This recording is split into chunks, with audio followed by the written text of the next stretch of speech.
He is Kamala Harris's father, an influential economist, a Jamaican immigrant who came to America, started a family, then rose to the pinnacle of academia. My father would say, as he smiled, "Run, Kamala, run. Don't be afraid. Don't let anything stop you." To this day, he lives close to Vice President Harris in Washington, D.C., but their relationship is distant, the impact of a difficult divorce when she was a child. So who is Donald Harris, the man who taught Kamala Harris to be fearless? And what does her Jamaican family think of her run for the White House? I'm Ava Joy Burnett, and I grew up in St. Ann, Jamaica, Donald Harris's home parish.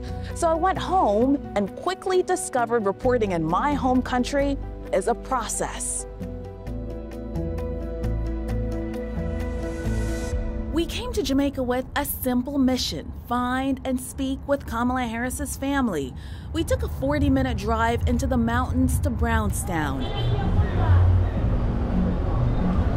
We had the names of two of the vice president's relatives, Mark and Sherman Harris. We had no appointment and no idea if either would speak with us, but we got a lead on Sherman. So we think we found the business where Mr. Harris works. I'm gonna walk in to see if he's willing to talk to us. I'm gonna go in without the camera first to see if he'll talk.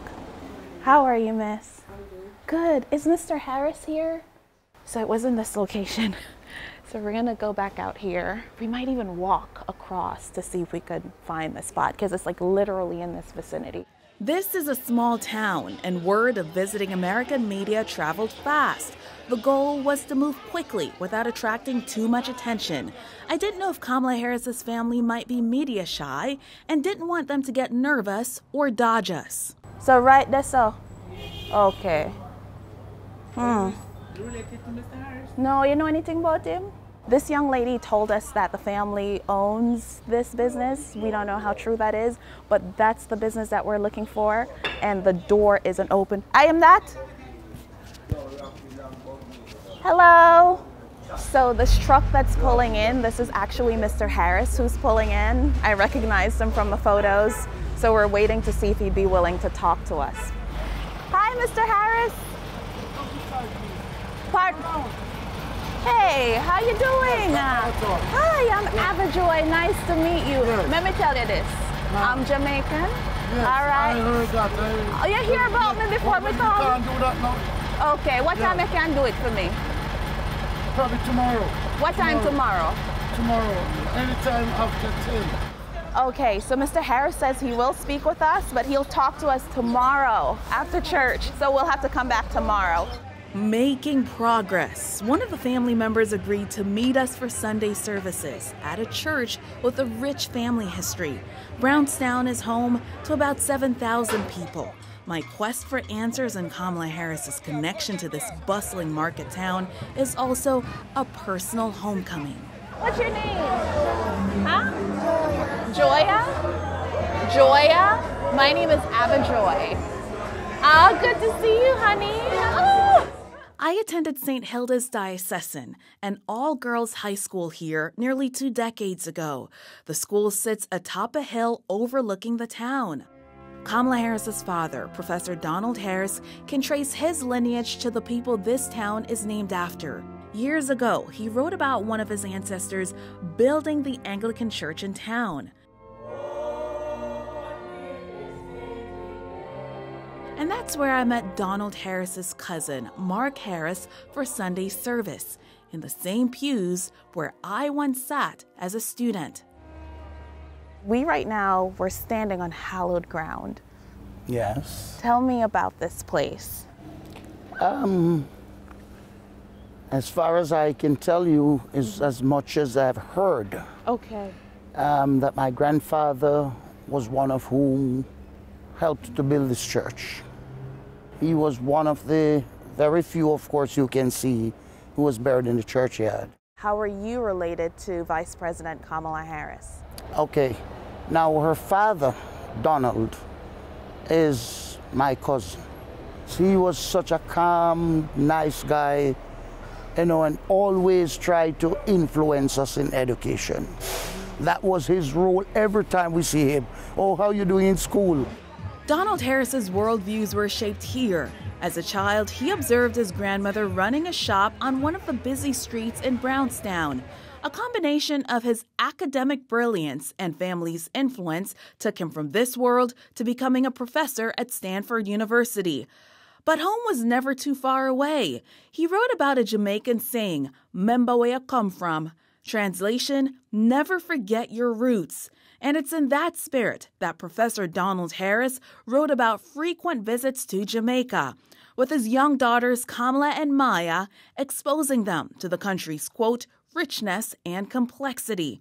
Some adventures included the elder Harris retracing his own childhood steps with the girls through this very graveyard and immersing them in the market culture next door. He would take the girls into the market.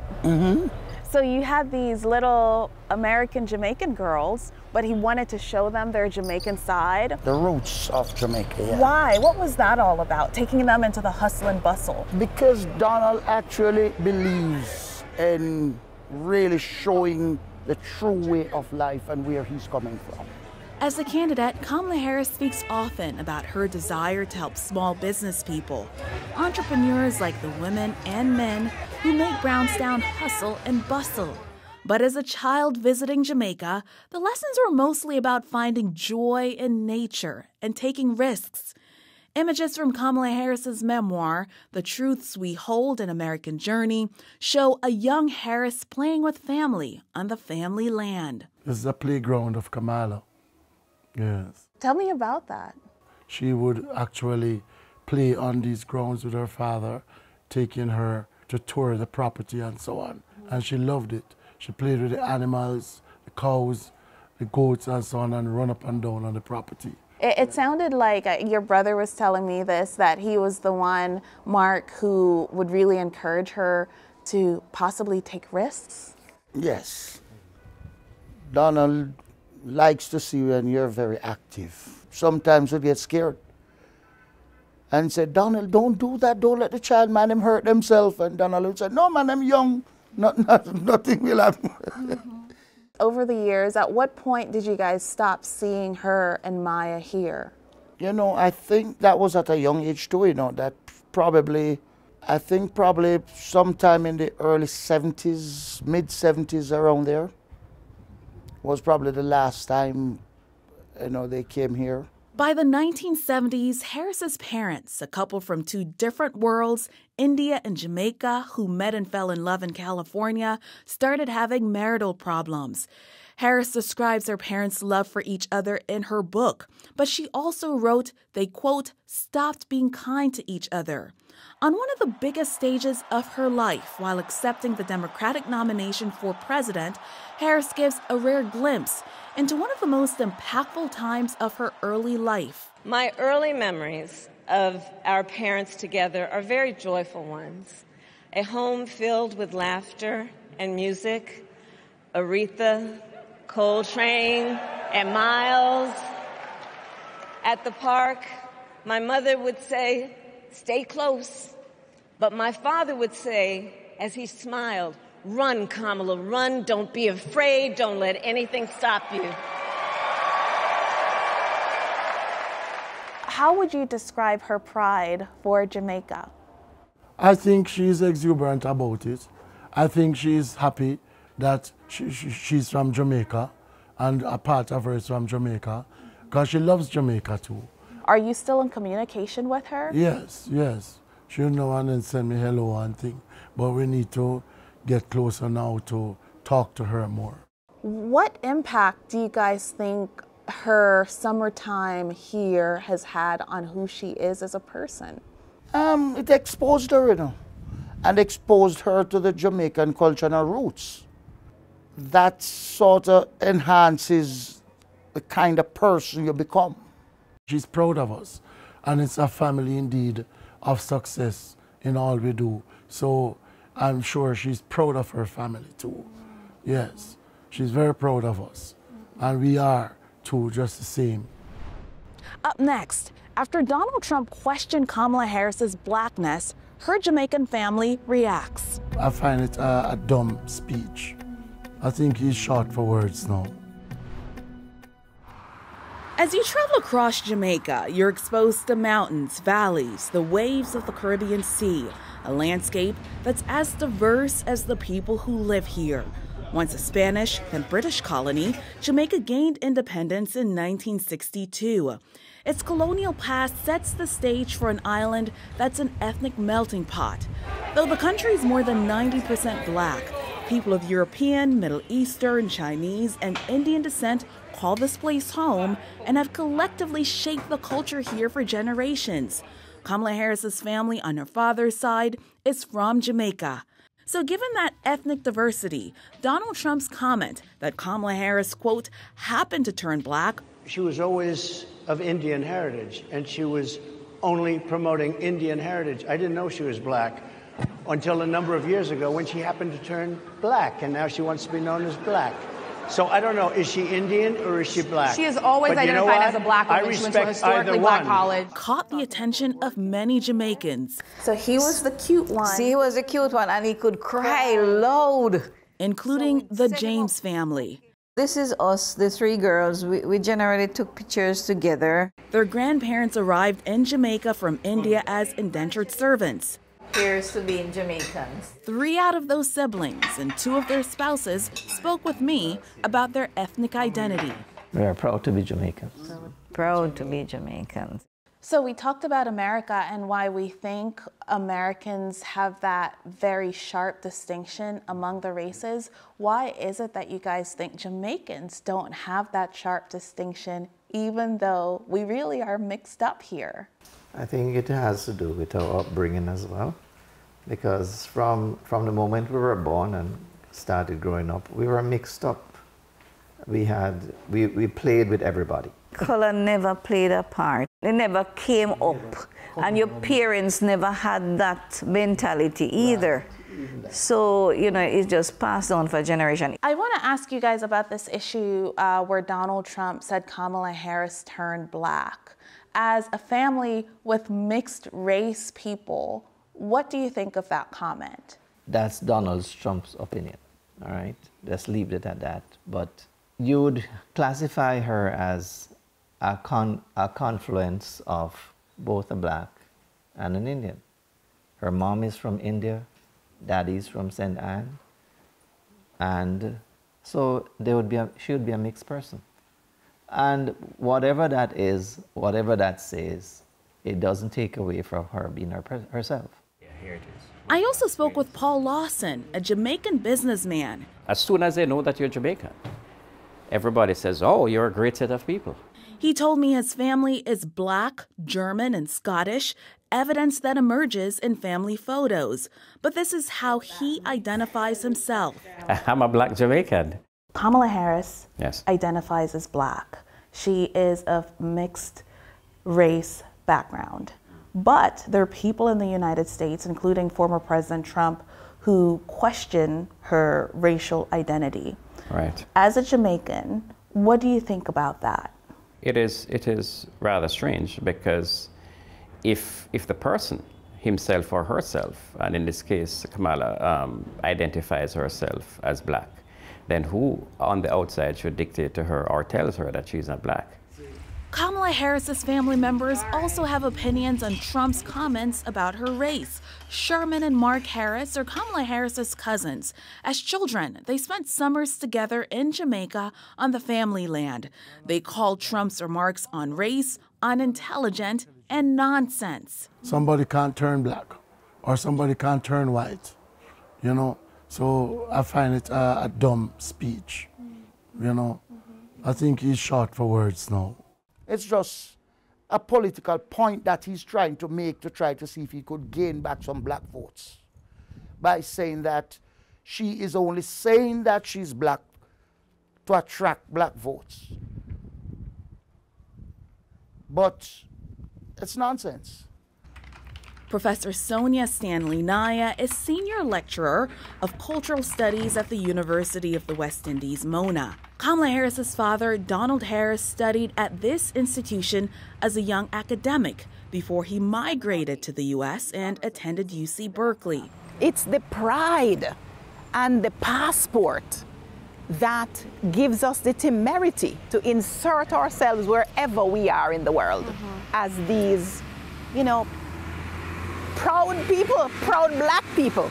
Stanley Naya says there is a big difference between how Jamaicans and Americans view blackness. It appears to me that Jamaicans don't necessarily say I'm black or I'm this or I'm that. They will first and foremost say I am Jamaican. Why is that? Explain that to me.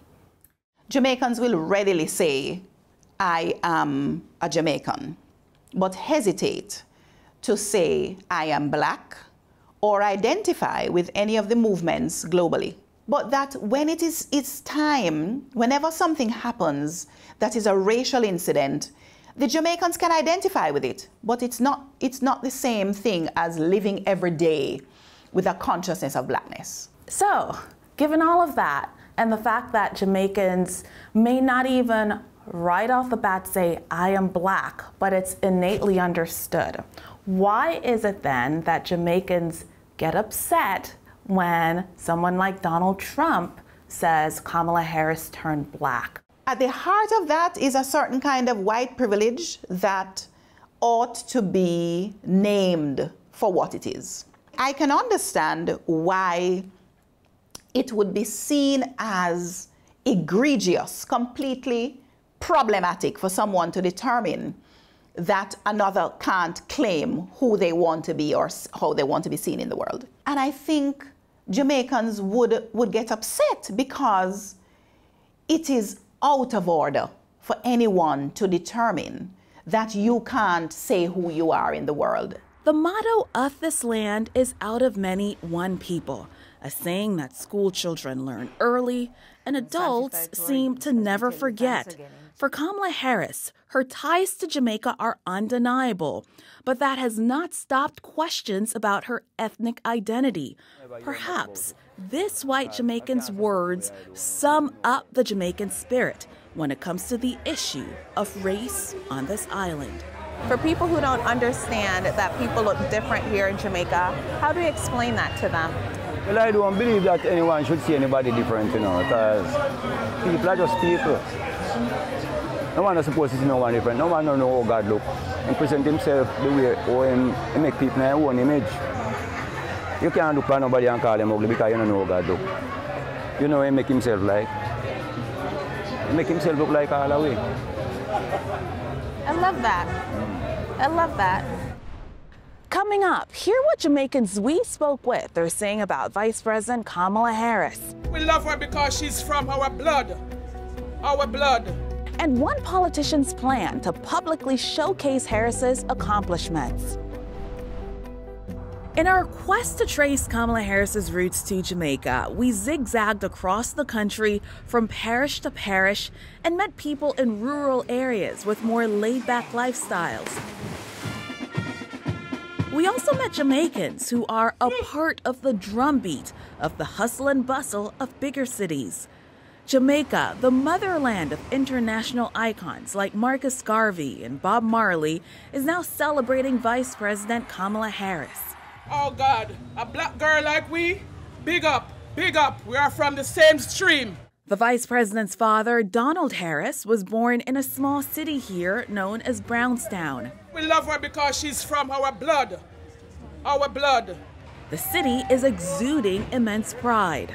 As a Jamaican, are you proud of her? I'm very proud of her. I am. 100% I'm very motivated to know that she's from Brownstown, my hometown. So we have to say Kamala Harris whether we want or not because it's one of our own from Brownstown, the background. So definitely Kamala Harris 1,000,000%. Oh, guys, great. Michael Belnavis is the mayor of the parish Harris's family is from. He said he's known the family for years because his business was next door to theirs.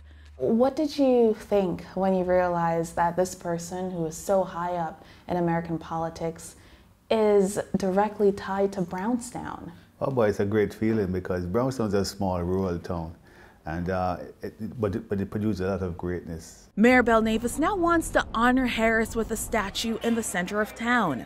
What is your sense of people from Brownstown, their excitement for the vice president? Well, if they could vote for her, they would vote for her because the Harris legacy is deep, and the fact that she's a woman and she's had Jamaican roots, the support is there because of, just fundamentally. Our assignment to trace Kamala Harris's roots to the small market town, Marcus Garvey, yeah man, national hero, brought me back to Jamaica, where I was born, and down memory lane to places like my high school, where I spent some of my formative years. But it also highlighted a country that's basking in the achievement of someone they call their own, a woman who could be the next president of the United States. That pride also comes from one of Harris's family members who's kept his silence till now. Let me just say, a little island like Jamaica has a citizen of this country or background on this little island to become the most powerful woman in the world. Who would not be proud about that as a Jamaican? Vice President Kamala Harris's limited mentions of her father and her Jamaican roots are noticeable to some, but people who know the vice president say her father and his Jamaican heritage have helped to shape the person she's become. In her acceptance speech at the DNC, Harris reminisced about her childhood and her father's encouragement to be fearless, a lesson the vice president recalls even today as she runs for the White House. For this edition of Scripps News Reports, I'm Ava Joy Burnett.